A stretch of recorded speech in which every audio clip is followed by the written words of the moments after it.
everyone, once again I welcome you all to my virtual class. I hope you all are keeping well and you all are going through the topics which I am teaching to you all. So today we will be discussing about the function of the parliament. In the previous two sessions we discussed about Lok Sabha, Rajya Sabha, the composition of Lok Sabha, the composition of Rajya Sabha. I hope you all have gone through those topics. So today we will be discussing about the function of the parliament. Function of the parliament. Parliament means the function of Lok Sabha and Rajya Sabha together. Because whenever we talk about function of parliament, it includes both. That means function of Lok Sabha as well as Rajya Sabha. So, function of the parliament. And the first important function of the parliament is legislative function. Legislative function, that is the law making function. That means parliament, that is the union legislature, is a law making body, as you all know that. So the first important function of the union parliament is the law making function. That means legislative function, law making function. That means you know that all the important laws of the country are framed or passed through the legislature. So legislature, that is make laws or modify the existing laws. One, existing laws or modify existing one, those are already there as law on any other subjects mentioned in the union list or the concurrent list. Let me tell you once again, there are three lists: union list, state list and the concurrent list. Union list, the subjects which are mentioned in the union list, the laws on that will be made by the union parliament, and the subjects which are mentioned in the state list will be, the laws on that subject will be made by the state governments. And there is one more list called concurrent list. So concurrent list means the subject whichever are there in the concurrent list, on that even state legislature also as well as the parliament also, they have the full right to make laws on the subjects mentioned in the state list. So before, let me tell you about the union list and concurrent list. Union list, 97 subjects are there, and concurrent list, 47 subjects are there, and state list is not mentioned. It is 66 subjects are there in the state list. So union list, 97 subjects. So many are there. So few examples I have given you over here, like the union list subjects: defense is there, foreign affairs is there, communication, banking, railways, currency, and so on and so forth. It continues. Now, concurrent list has how many subjects? 47 subjects. So, example, education is there, forest is there, marriage is there, electricity is there, wildlife is there. That means whatever relations, whatever is related with these topics will be made by the union. That means the union parliament as well as the concurrent list subjects will be made by both union parliament as well as the state parliament. So whenever there is a dispute regarding the passing of laws related to the state list or the concurrent list, then the union made laws will prevail. So that is all about the law making function of the parliament. So laws are made by the parliament, laws are made, they are framed, or we can say the existing laws are once again brought some changes in the existing laws and all. So whichever are mentioned in the union list and the state list. Now the next function of the parliament is control over the executive. Control over the executive. Now who all are the executives? The members of the parliament. That means they form the government, and those who are given ministries, they are the executive. Like the Prime Minister of our country is the executive. The ministers in charge of different ministries, they are the executives. So control. How does Lok Sabha control over the executive? That means Lok Sabha means overall all the members, all the 545 members. They are the first important member of the Lok Sabha. Apart from that, the other group who has formed the government, they all are the executives. Or we can say that the government is the most important body in the Lok Sabha. They have the power. Ministries are under their control, and rest of the other members, how will they control them? That means, how does Lok Sabha or the Parliament control over the executives? Very, very simple. The executives are controlled by the Lok Sabha through the following manners, like a question hour is there, debate, discussions, by passing a no confidence motion.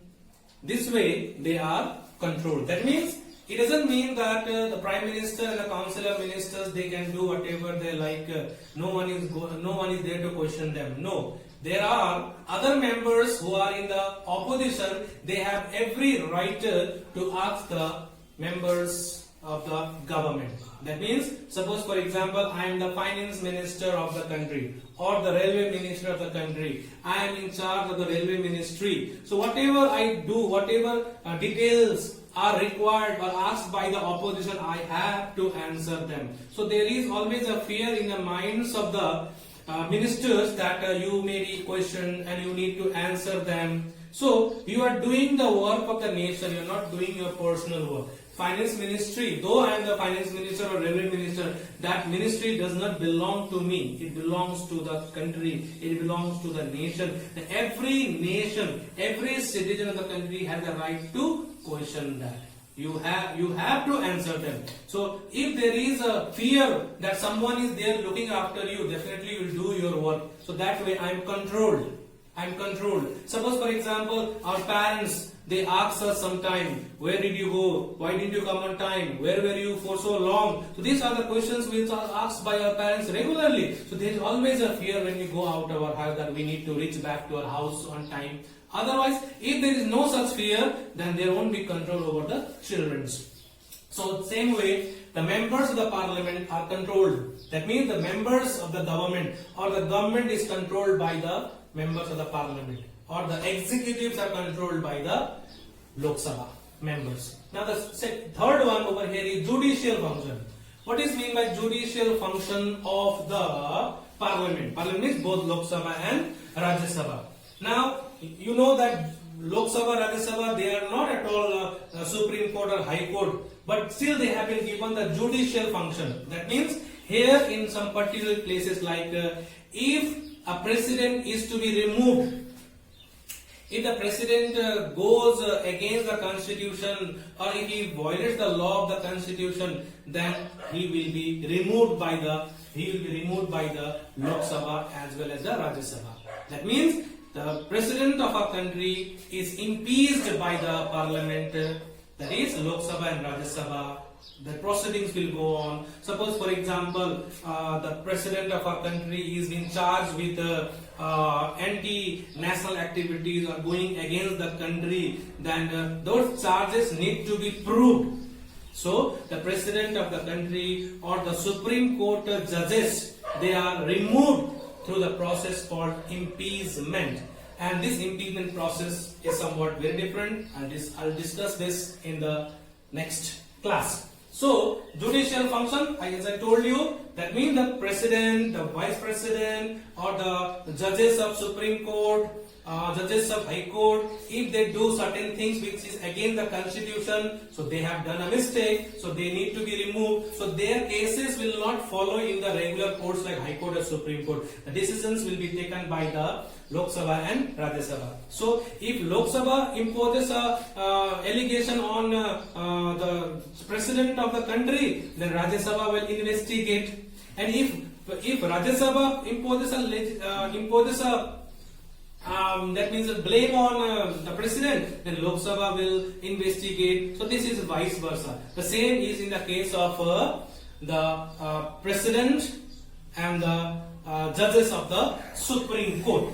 Now next one is elective function.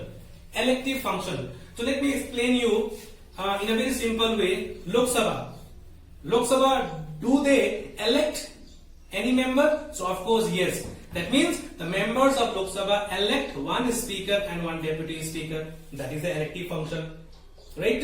And the other one is Rajya Sabha. Rajya Sabha also elect one deputy chairperson. So that is also the elective function of the parliament, right? Now both both the Lok Sabha members as well as Rajya Sabha members, they elect the president of our country. And let me explain you. The president of our country is elected by the members of both the houses of the parliament as well as the members of the assemblies. That means the state assemblies, members of legislative assemblies of all the states as well as the union territories of Pondicherry and Delhi. Okay. Now elective function is also clear.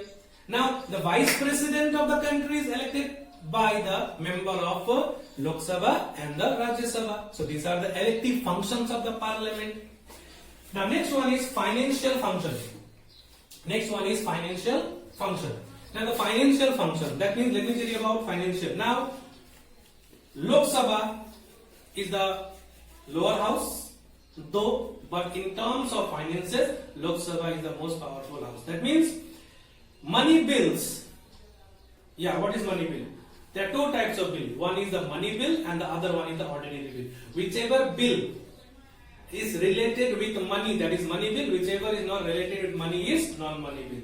So money bill is only, or money bill can only be introduced in Lok Sabha, not in Rajya Sabha.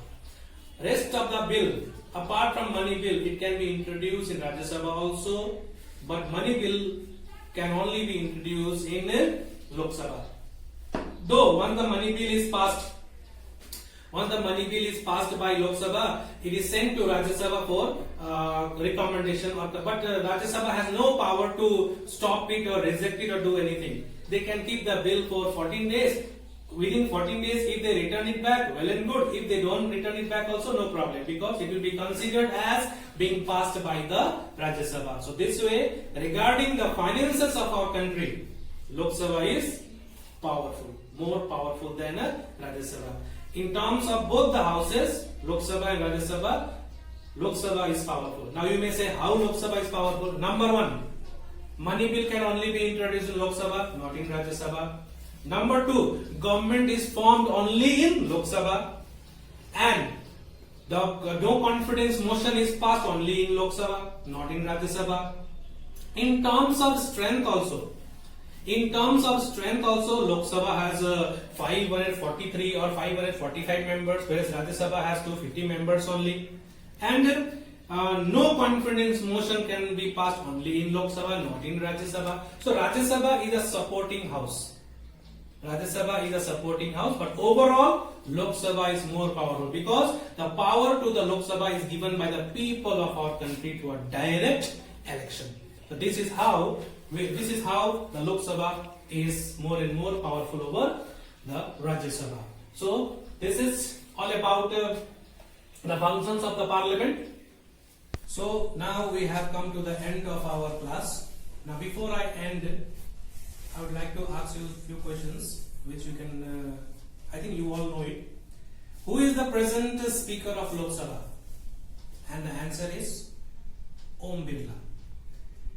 Who is the chairperson of Rajya Sabha? Ramnath Kovind. As you all know, who is the Prime Minister of our country? Narendra Modi. Narendra Damodar Das. This is the end of our session. So once again, thank you very much for listening to me. Hope you all are enjoying your lockdown with some constructive work. Very soon I'll come back to you again with a new class. Till then, thank you very much. Stay safe, stay healthy, and take care of yourself. Bye bye.